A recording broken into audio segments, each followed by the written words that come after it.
Okay, let's have some practice in finding using this LCM method, using prime factors. This example is a little different. What I've done is I've written down three numbers as their prime factors. So we've basically jumped ahead and we've found all the prime factors.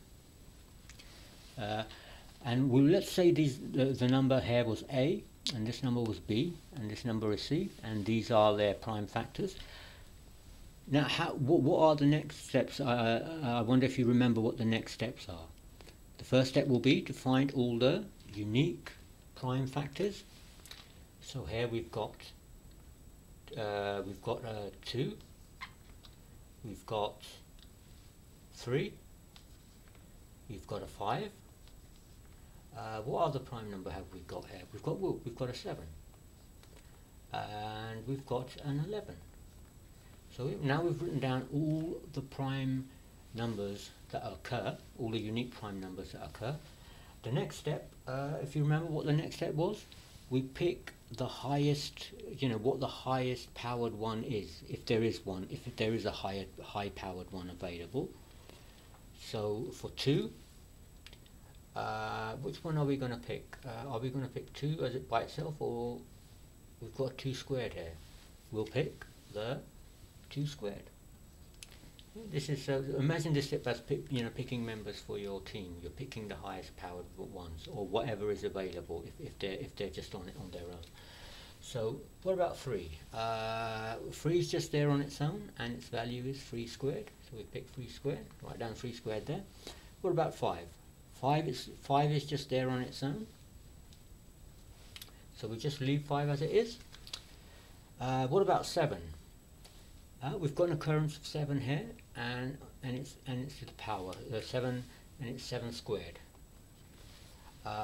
Okay, what about 11? 11 occurs just once here, and it's 11 squared.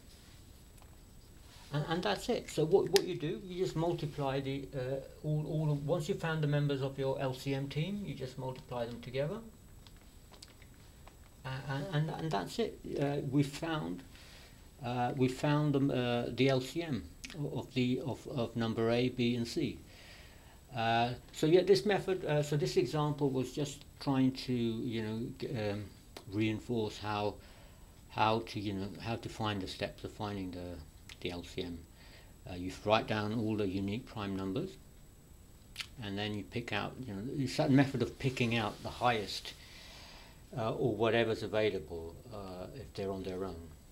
So yeah, it's a method of, the way to remember is LCM is picking out whatever is the highest power, if there is a highest power version of it available. So I wouldn't have picked 2, I would have picked 2 squared. So yeah, this is a different kind of example, but it was trying to reinforce that procedure.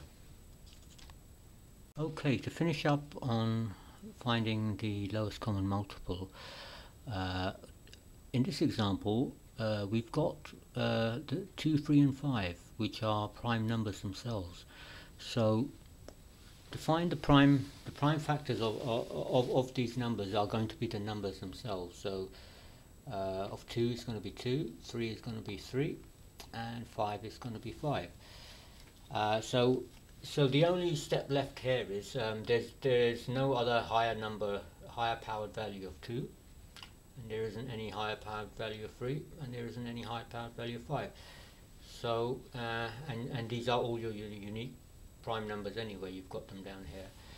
So all you do is you just multiply them together. So it's 2 times 3 times 5, yeah, which is equal to 30. So this is like we mentioned before. There was how to find a common multiple. You just multiply the numbers together, but there wasn't any guarantee that would be the lowest common multiple. But when you've got prime numbers here, you just, to find the LCM, you just multiply them together here like that, and that's it.